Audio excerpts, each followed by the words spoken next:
तर फुटीर खासदार संजय दिना पाटीलनं मुजोर आणि मगरुरीची भाषा वापरली। फुटल्यानंतर मिळालेली सुरक्षा पत्रकारांना शिव्या आणि धमक्या देण्यासाठी आहे का, असा सवाल उपस्थित होतोय। हा खासदार आहे की खासदाराच्या वेशातील गुंड आहे? सत्तेत गेल्याच्या 48 तासातच संजय पाटीलनं दमदाटी सुरू केली। संजय पाटीलवर कारवाई कधी केली जाणार, असा प्रश्न उपस्थित होतोय। माज, अश्लीलता, शिवीगाळ आणि धमकी, तुम्ही उगाच माझ्या घालतात आहे। ही भाषा ऐकून हा माणूस खासदार आहे की गल्लीतला गावगुंड, असा प्रश्न विचारला जाऊ लागलाय। बाजू कशाला घुसताय? अरे लिमिट आहे कुठल्या गोष्टीची?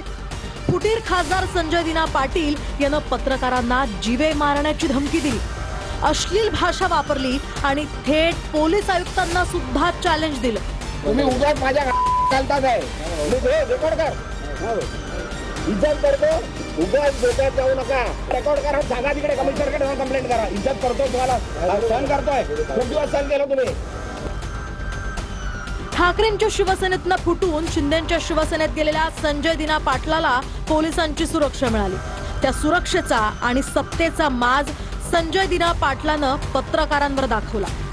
ठाणे शहराच्या पत्रकारांच्या वतीने आमचे उपमुख्यमंत्री एकनाथ शिंदे साहेब हे त्यांचे नेते आहेत, त्यांना मी विनंती करतो की अशा या शिवराळ भाषा करणाऱ्या आमच्या पत्रकारांना ठार मारण्याची धमकी देणाऱ्या माणसाच्या विरोधात तुम्ही कडक कारवाई करावी, त्याला समज द्यावी। मी एकीकडे आम्हाला चौथा स्तंभ म्हणताय आणि अरे भाई कशाला बस झाला ना आता। तुला बोललो 2 मिनिटं बोलायचं होतं, बोलणारच नव्हतो, बोललो ना भाई। आता तू किती कशाला हे करतोय? चल बस माझ्या बरोबर, बस ना गाडीत, चल। बोलता बोलता जेवढं बोलायचं तेवढं बोलू, चला। कशाला इज्जत देतो भाई, घे ना यार, कशाला? जरा माझं हे बघू नका तुम्ही, अति करताय।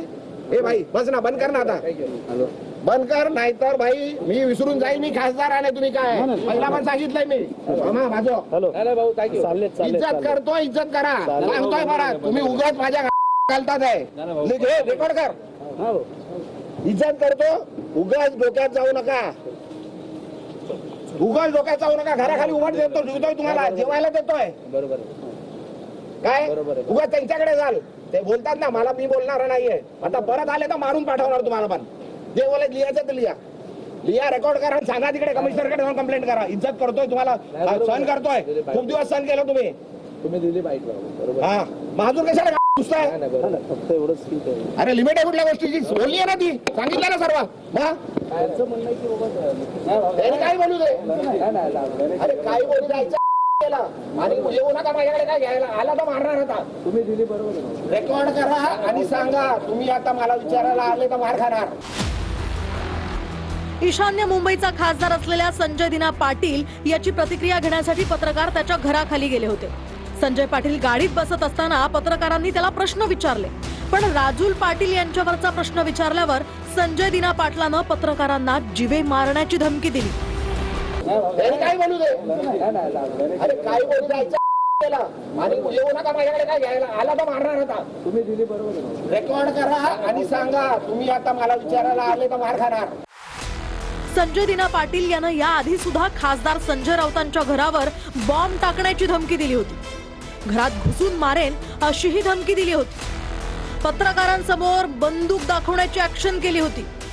आपल्या विरोधात आंदोलन करणाऱ्यांनी मेडिकल इन्शुरन्स आणि लाईफ इन्शुरन्स काढून ठेवावा, असंही वक्तव्य केलं होतं। माझ्या नादाला लागला तर हॉस्पिटल किंवा स्मशानात जाल, अशी धमकी सुद्धा दिली होती।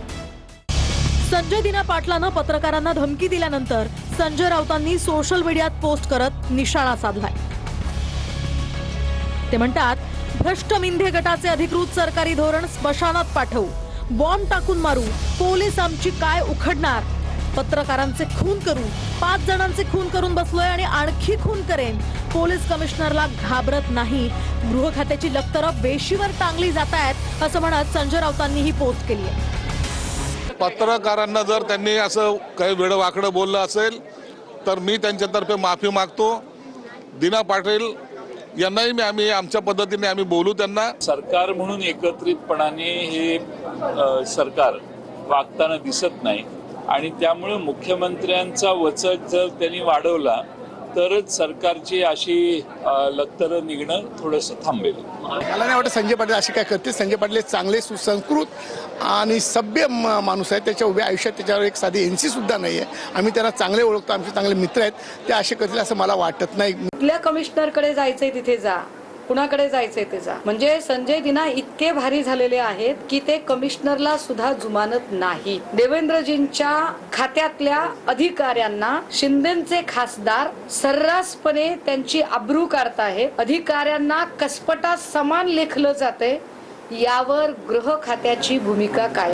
खून, हत्या, खंडणी याचा ऊत आलेला आहे. याचं कारण सरकारचं या सगळ्या अपप्रवृत्तींना संरक्षण आहे. आपण सत्ताधारी आहोत.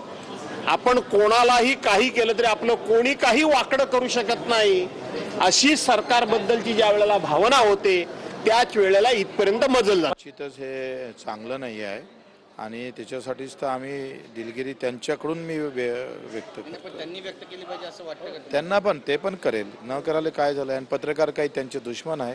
बघा, महाराष्ट्रातलं जे काही संस्कृती होती ती संस्कृती लयास नेण्याचं काम महायुतीच्या सरकारने केलेलं आहे आणि त्याचेच परिणाम आपण पाहतो आहे की पत्रकारासारख्या पवित्र काम करणाऱ्या व्यक्तींनाही सुद्धा एखादा लोकप्रतिनिधी त्यांच्या पक्षात आता गेलेले असल्यामुळे ते या पद्धतीचं बोलत असतील तर हे निषेधार्थ आहे. अशा पद्धतीची जर भाषा वापरत असेल तर पोलिसांची पण जबाबदारी. मला वाटतं ह्या सरकारने सगळी जबाबदारी सोडलेली आहे आणि मुख्यमंत्र्यांच्या हात बांधलेले आहेत. उघडपणाने काही बोलायचं नसतं, पण मी आज उघडपणानेच बोलतो की संजय चांगलं नाही. खरंच गरम डोक्याचं आहे. एक मित्रत्वाचा सल्ला म्हणून त्याला मी सांगेन की बॉम्ब टाकीन, मारून टाकीन, वो जमाना नाही आहे भाई. ही वाक्य आपलं राजकारण संपवून टाकतील, एवढंच फक्त लक्षात ठेव संजय. बद्दल बोलणं काही योग्य होणार नाही.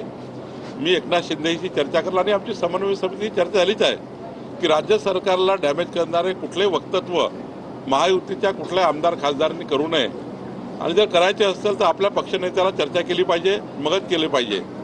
तर हे ठरलंच आहे. तरी जर काही झालं असेल तर आम्ही तपासू. ठाणे जिल्हाधिकाऱ्यांनी तुमच्यासमोर काही अहवाल ठेवलाय का आदिवासी जमीन घोटासंदर्भात? नरेंद्र मेहता यांचं नाव खरंच आहे का? घोटा त्यांनी केलाय का? काय नेमका तुझ्या ठोका? एका प्रकरणामध्ये राज्य तर मंत्री चंद्रशेखर बावनकुळे यांची ही प्रतिक्रिया. तर संजय दिना पाटील यांना मारलेले 5 लोक कोण असा सवाल संजय राऊत यांनी केलाय. संजय दिना पाटील घरी बॉम्ब बनवतो का असंही राऊतांनी विचारलंय. चौकशीच्या मागणीसाठी संजय राऊत यांनी मुंबई पोलीस आयुक्तांना पत्र पाठवलंय. तर कुणाचंही घर बॉम्ब न उडवू देणार नाही असं मुख्यमंत्री देवेंद्र फडणवीस म्हणालेत.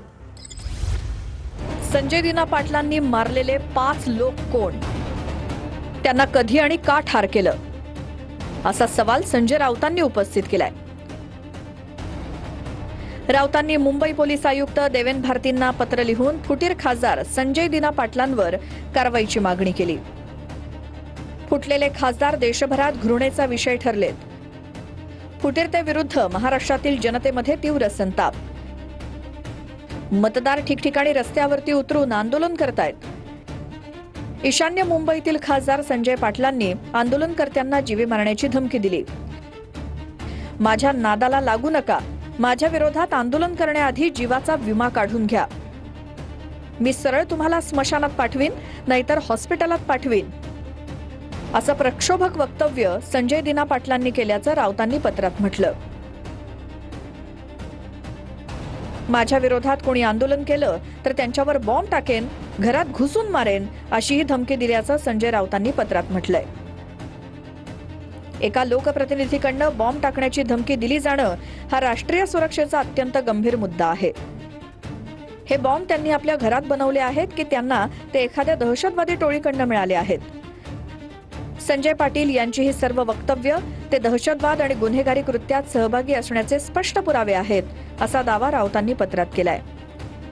मुंबई पोलीस आयुक्तांनी तत्काळ कारवाई करावी अशी मागणी राऊतांनी केली आहे. पोलिसांनी कारवाई न केल्यास जनतेच्या सुरक्षेसाठी आपल्याला न्यायालयात दाद मागावी लागेल. या धमकीच्या वातावरणामुळे एखाद्या राजकीय कार्यकर्त्यावरती हल्ला किंवा खून झाला तर त्याची जबाबदारी खासदार संजय पाटील यांच्यावरतीच राहील असा इशाराही राऊतांनी दिलाय. कुणाचंही घर बॉम्ब न उडवून देणार नाही असं मुख्यमंत्री फडणवीस म्हणाले. माझ्याकडे बॉम्ब आहेत आणि माझ्या कडे कोणी आंदोलन करायला आलं तर मी बॉम्ब टाकेन. पाकिस्तानवर बॉम्ब टाकताना भारत 100 वेळा विचार करतो ते बॉम्ब आहेत का. ते म्हणतात बॉम्ब आहे. त्यांनी कबुली दिली आहे गुन्ह्याची. आरोपी जो आहे त्या जेव्हा गुन्ह्याची कबुली देतो की माझ्याकडे बॉम्ब आहे म्हणजे तो आहे, ताबडतोब ॲक्शन व्हावी. कोणाचंही घर बॉम्बने आम्ही उडवू देणार नाही आणि पोकळ धमक्यांना कोणी घाबरूही नये. आणि कोणी धमक्या देत असेल तर त्याला पोलीस योग्य उत्तर देतील. देऊ दे ना. मी पत्र काय द्यायचं, मी खुल्याम बोललोय ना. जे कारवाई करायची पोलीस करतील ना. हे स्वतः येणार आहेत का सिक्युरिटी सोडून काय करायला, जे बोलतात आहे ना. मी कधी बोललो, कशावरती रिॲक्शन दिलं, तुम्ही काय कराल तर मी करू. मी कशाला जाणार आहे त्यांच्याकडे, मला काय पडलंय. जे 5 लोकांचं पण सांगितलंय ते मी तुम्ही जरा नीट बघा, ती क्लिप चालवा. मी जन्मायच्या अगोदरची गोष्ट आहे. मी जन्मायच्या अगोदर सांगितलंय का असं एकदा झालं होतं, तेव्हा काय झालं ते सांगितलं. तर ऑपरेशन टायगरसाठी फडणवीसांच्या केंद्रीय नेतृत्वासोबत बैठका झाल्याची माहिती सूत्रांनी दिली. फडणवीसांच्या बैठकांनंतर शिंदेंना दिल्लीतून ग्रीन सिग्नल मिळाला. खासदार फोडण्यासाठी शिंदेंकडून 5 वेळा भाजप श्रेष्ठींची भेट घेण्यात आली होती. 6व्या खासदाराला फोडण्यात फडणवीसांची भूमिका होती अशी माहिती सूत्रांनी दिली. सूत्रांच्या माहितीनुसार ऑपरेशन टायगर फत्ते करण्यास फडणवीसांची शिष्टाई मोलाची ठरली आहे. 6व्या खासदाराला फोडण्यात फडणवीसांची महत्वाची भूमिका होती. ठाकरेंचे खासदार फोडण्यासाठी शिंदेंकडून 5 वेळा भाजप श्रेष्ठींची भेट घेण्यात आली. मात्र ठाकरेंच्या खासदारांना शिवसेनेत की भाजपात घ्यायचं यावर निर्णय होत नव्हता. ठाकरेंच्या बहुतांश खासदारांची भाजपात जाण्याची इच्छा होती. मात्र ठाकरेंच्या खासदारांना सेनेतच प्रवेश दिला पाहिजे अशी भूमिका फडणवीसांची होती. केंद्रीय नेतृत्व आणि फडणवीसांच्या बैठकांनंतर एप्रिलमध्ये शिंदेंना दिल्लीतून ग्रीन सिग्नल मिळाला. शिंदेंकडे 5 खासदार जाण्यास तयार होते. 6व्या खासदारासाठी फडणवीसांनी प्रयत्न केले. फडणवीसांच्या प्रयत्नांमुळे 6वा खासदार शिंदेंसोबत आल्यानं ऑपरेशन टायगर यशस्वी झालं. महायुती म्हणून त्या ठिकाणी देवेंद्रजी नेहमीच शिवसेनेसोबत राहिले. त्याच्यामुळे शिवसेनेच्या सगळ्या घडामोडीत महायुतीचे नेते म्हणून, पक्षाचे सरकारचे प्रमुख म्हणून शेवटी त्यांचं मत, त्यांची भूमिका ही त्या ठिकाणी अहम असते, महत्त्वाची असते. आणि स्वाभाविकपणे त्यांचा से घेऊनच ज्या काही झाल्या असतील गोष्टी त्या झाल्या. शिंदे साहेबांच्या पक्षात आले म्हणजे शिंदे साहेबांनीच हा सगळा जो काही सांभाळला आहे ते शिंदे साहेबांनाच द्यावं लागेल. आता कोण मधात बोलत असेल, कोण येत असेल, हा नंतरचा भाग आहे. मला असं वाटत नाही, पण आखरी दोनही मिळून आखरी एकच आहे ना. 6 खासदारांपैकी 6व्या खासदाराबद्दल जे आपण बोलताय, खासदार साहेबांबद्दल, त्यांच्यासाठी कोणी शिष्टाई केली, कशासाठी केली, का केली, त्याच्यामध्ये मला अजिबात जायचं नाही. माननीय एकनाथ शिंदे साहेबांचं नेतृत्व मी पुन्हा पुन्हा सांगतो की सर्वमान्य आहे. आता जर ते ऑपरेशन टायगर झालं असेल तर दोघांमध्ये कोणी केलं म्हणून स्पर्धा आहे का मुख्यमंत्री उपमुख्यमंत्र्यामध्ये? श्रेयवादाची लढाई आहे का की आता मलाच आम्ही फोडले म्हणून सांगायची सगळी पद्धत? मागच्या वेळेस सुद्धा तेच झालं. ज्यावेळेस एकनाथ शिंदेजींनी शिवसेना सोडली त्यावेळेस सुद्धा असंच श्रेयवादाची लढाई झाली. तर ज्यावेळेस हे असे सक्सेस होतात गोष्टी काही, त्यावेळेस श्रेयवाद वाढतो. शिवसेना भाजप का आम्ही काही वेगळे पक्ष मानत नाही. आम्ही एका विचारधारेने चालणार आम्ही पक्ष आहोत. होय, नक्कीच आम्ही पार्टीज वेगळे आहोत, परंतु एकमेकांना साधणं काही चुकीचं नाही. लोहगड हत्या प्रकरणी आरोपी सिया आणि चेतनचा कॅफेतील सीसीटीव्ही समोर आलाय. कॅफेमध्येच केतनला संपवण्याचा कट रचण्यात आला होता. लोहगड किल्ल्यावर जाण्यापूर्वीचा चेतन आणि सियाचा हा सीसीटीव्ही समोर आलाय.